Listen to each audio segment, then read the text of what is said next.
नमो नमः। मैं महेश चंद्र आज आपके लिए लेकर आया हूँ धनंजय कृत 10 रूपक, जिसके प्रथम प्रकाश में 15 कारिकाओं पर मैं चर्चा कर चुका हूँ। आइए देखते हैं, आज कारिका नंबर 16 है। 16 में बताया गया है, मिश्रम च शंकराताभ्याम ताभ्याम दिव्यमरत्य आदि भेदात कार्यम त्रिवर्गः शुद्धम एकम अनेकानुबंधी च।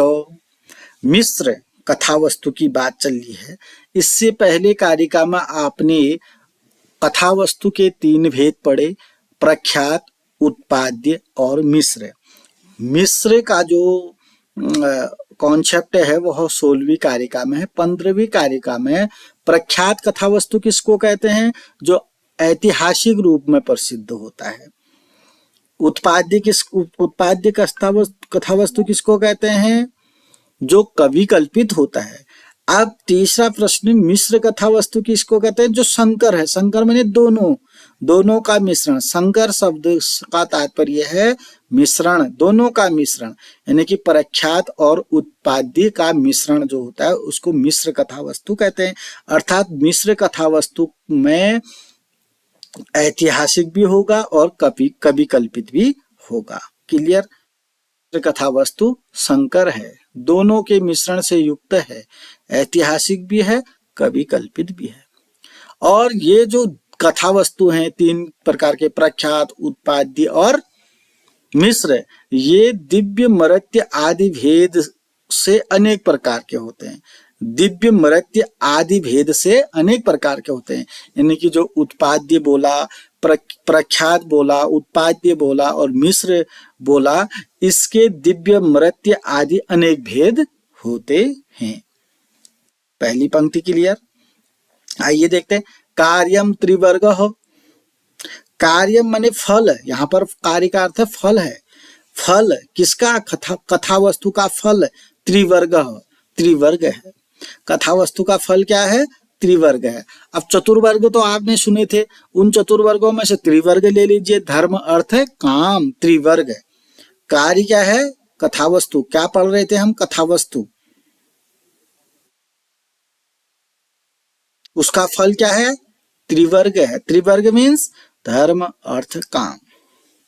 उस कथा वस्तु का फल त्रिवर्ग है। तत्शुद्धम, कभी वह शुद्ध रूप में होता है, यानी कि एक रूप में होता है।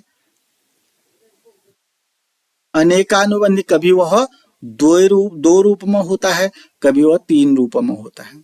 कभी शुद्ध होता है, कभी एक होता है, कभी 3 होते हैं।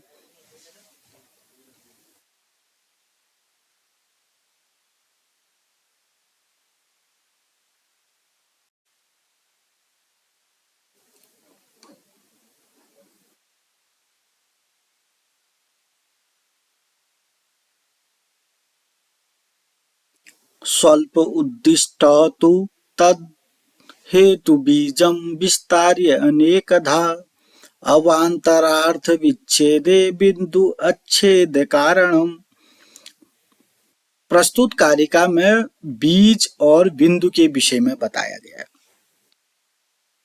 किसको कहते हैं? बिंदु किसको कहते हैं? आइए देखते हैं। बीज क्या है? तद हेतु बीजम, उस फल का हेतु बीज है। किस फल का? अभी अभी हमने बोला कि कथा वस्तु का फल जो है त्रिवर्ग है। उस फल का हेतु, हेतु शब्द दिखना चाहिए आपको। तद हेतु, उसका हेतु, उसका कारण, उसका निमित्त बीज होता है। उस फल का हेतु, उस फल का कारण, उस फल का निमित्त क्या होता है? बीज होता है। हेतु के मीनिंग है निमित्त भी होता है, कारण भी होता है, तो उसका कारण बीज है। उस फल का कारण क्या है? बीज है। अब बीज किसे कहते हैं? स्वल्प उद्दिष्ट हेतु। यह जो बीज होता है पहले स्वल्प माने सूक्ष्म रूप में उद्दिष्ट होता है, पहले सूक्ष्म छोटे रूप में संकेतित होता है, उद्दिष्ट होता है। स्वल्प माने सूक्ष्म रूप में। आपने बीज देखा होगा, बीज कैसा होता है? सूक्ष्म होता है। वैसे ही यह बीज जो है, नाट्य में जो बीज होता है वह पहले स्वल्प रूप में उद्दिष्ट होता है, विस्तार्य अनेकदा, बाद में वह अनेक प्रकार से विस्तारित होता है। जैसे आप बीज को ही ले लीजिए, पहले जब हम उसको बीज को रोपते हैं तो स्वल्प होता है, बाद में वो क्या करता है? अनेक रूप में विस्तारित होता है, विस्तार्य अनेकदा। वही नाट्य का बीज भी है। पहले स्वल्प रूप में उद्दिष्ट होता है, संकेतित होता है, बाद में अनेक प्रकार से विस्तारित होता है और वह फल का हेतु होता है। इसको कहते हैं बीज। बीज किसको कहते हैं? फल के हेतु को बीज कहते हैं। पहले स्वल्प मात्रा में उद्दिष्ट होता है, बाद में अनेक प्रकार से विस्तारित होता है। ये बिंदु अवांतर अर्थ विच्छेदे बिंदु अच्छेद कारणम। बिंदु किसको कहते हैं? अवांतर अर्थ विच्छेदे। अवांतर माने अवांतर, दूसरे अर्थ का विच्छेद होने पर। नाटक में जब दूसरा प्रकरण चलता है उसकी समाप्ति होने पर अच्छेद कारणम, जो मूल कथा वस्तु को विच्छिन्न होने से बनाए रखती है, यानी कि मूल कथा वस्तु को बनाए रखती है, उसको बिंदु कहते हैं। यानी कि मूल कथा वस्तु को जोड़े रखती है। अच्छेद मतलब जोड़े रखती है। किसको जोड़े रखती है? मूल कथा वस्तु को।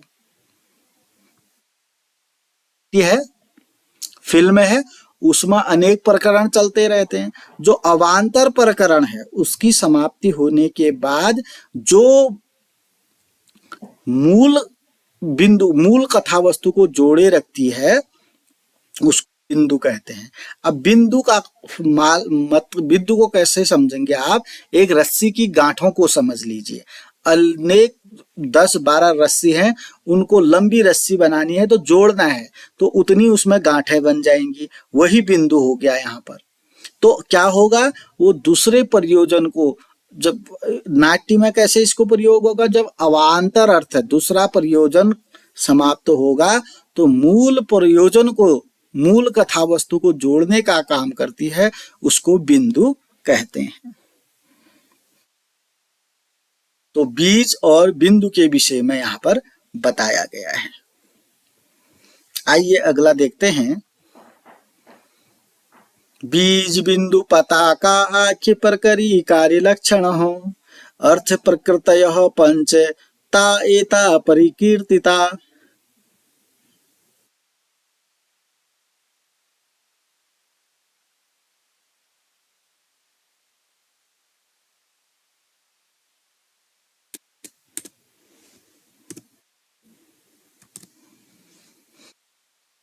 बीज बिंदु पताका प्रकरी और कार्य, ये 5 अर्थ प्रकृतियां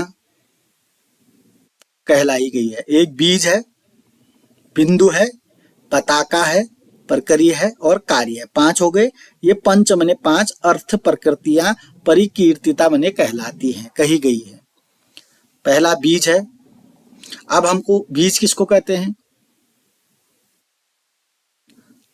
जो बीज होता है, अभी अभी पढ़ा, आपको मालूम हो गया होगा बीज किसको कहते हैं। बीज कहते हैं फल के हेतु को, फल के निमित्त को, फल के कारण को बीज कहते हैं। पहले ये सूक्ष्म रूप में उद्दिष्ट होता है, बाद में अनेक प्रकार से विस्तारित होता है। ये तो रहा बीज। अब बिंदु किसको कहते हैं? बिंदु पर आ जाइए। बिंदु किसको कहते हैं? जब दूसरा प्रयोजन चल रहा, अवांतर प्रयोजन चलता है, उसकी समाप्ति होती है, तो जो मूल कथा वस्तु को विच्छिन्न होने से रोकती है, अर्थात मूल कथा वस्तु को जोड़े रखती है, उसको बिंदु कहते हैं। ये मान के चलिए एक नाटक है, दूसरे दिन के नाटक और पहले दिन के नाटक को जोड़े रखने वाला जो वस्तु होगा, कथा वस्तु होगा, उसको बिंदु कहेंगे। पताका किसको कहते हैं, यह आपको मालूम होना चाहिए। पताका और परकरी आप सीख चुके हैं। जो कथा वस्तु दूर तक चलती है, मूल कथा वस्तु के साथ दूर तक चलती है, उसको पताका कहते हैं, आपने पढ़ रखा है। परकरी जो कथा वस्तु मूल कथा वस्तु के साथ एक ही प्रदेश में रहती है, बहुत कम चलती है। ये सबरी वाला बहुत कम चलता है, सबरी, तो इसको परकरी कहते हैं। कारी किसको कहते हैं, कारी किसे कहते हैं, इसको हम अगली कारिका 19वीं कारिका में बताएंगे कारी किसे कहते हैं। कारी के 5 अवस्थाएं होती हैं, आरंभ, यत्न, प्राप्ति, आशा, नियताप्ति, फलागम। उसके विषय में हम अगली कारिका में पढ़ेंगे। अगर आपने मेरा चैनल सब्सक्राइब नहीं किया तो सब्सक्राइब करेंगे, लाइक करेंगे, कमेंट करेंगे और अपने दोस्तों के साथ शेयर करेंगे। तब तक के लिए धन्यवाद।